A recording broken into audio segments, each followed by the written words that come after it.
अमरावती शहरात एमडी ड्रग्सचा वाढता विळखा दिवसेंदिवस गंभीर होत चालला आहे। तरुण पिढी मोठ्या प्रमाणावर या व्यसनाच्या गर्तेत अडकत असल्याची धक्कादायक माहिती समोर येते आहे। या पार्श्वभूमीवर अमरावतीचे खासदार बळवंत वानखडे यांनी थेट लोकसभेत आवाज उठवत कठोर कारवाईची मागणी केली आहे। अमरावती शहरात एमडी म्हणजेच मेफेड्रॉन या घातक ड्रग्सचा वाढता प्रभाव आता चिंतेचा विषय ठरू लागला आहे। अलीकडील काळात पोलिसांनी केलेल्या कारवायांमध्ये कोट्यवधी रुपयांचे एमडी ड्रग्ज जप्त करण्यात आले असून सतत मोठ्या प्रमाणात धाडी टाकल्या जात आहेत। या संपूर्ण रॅकेटमध्ये गुजरात आणि राजस्थानशी संबंधित कनेक्शन समोर येत असल्याने यामागील मास्टरमाइंडचा शोध घेण्याची मागणी जोर धरत आहे। तपासात अशीही समोर आले आहे की मोठ्या ट्रकमध्ये ड्रग्ज अमरावतीत आणले जात असून येथून संपूर्ण महाराष्ट्रात त्याचे जाळे पसरविले जात आहे। त्यामुळे अमरावती हे ड्रग्जचे मोठे हब बनत असल्याची भीती व्यक्त केली जात आहे।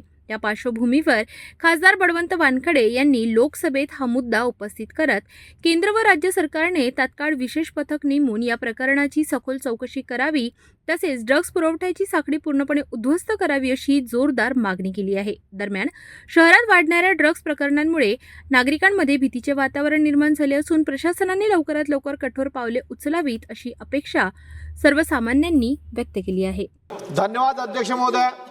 माझं अमरावती शहर जे एमडी ड्रग्सच्या आज विळख्यात सापडलेलं दिसतंय की जे वारंवार ज्या अलीकडेच पोलीस प्रशासनानं ज्या धाडी टाकल्या त्यामध्ये करोडो रुपयाचं एमडी ड्रग्स हे जप्त केल्या गेलं आहे। एक नव्हे तर तीन धाडी या अलीकडच्या काळात पोलीस प्रशासनानं टाकलेल्या आहेत। कधी याचं कनेक्शन अहमदाबाद गुजरात सांगतायत, कधी राजस्थान सांगतायत, म्हणून नेमकं याचा आका कोण आहे हे शोधलं गेलं पाहिजे।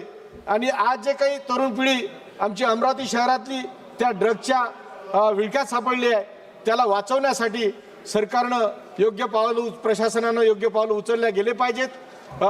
सरकार हे निश्चित सांगत नाही की हे एमडी ड्रग्स येत आहे कुठून, त्याचं मूळ अमरावती तर त्याचं मुख्य केंद्र असू शकतं असं मला वाटते।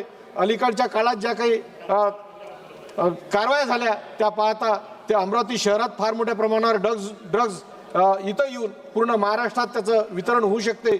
म्हणून अध्यक्ष महोदय या निमित्तानं एक विशेष पथक नेमून ह्या बाबतीत सखोल चौकशी करणं गरजेचं आहे, त्याच्यावर कारवाई करणं गरजेचं आहे।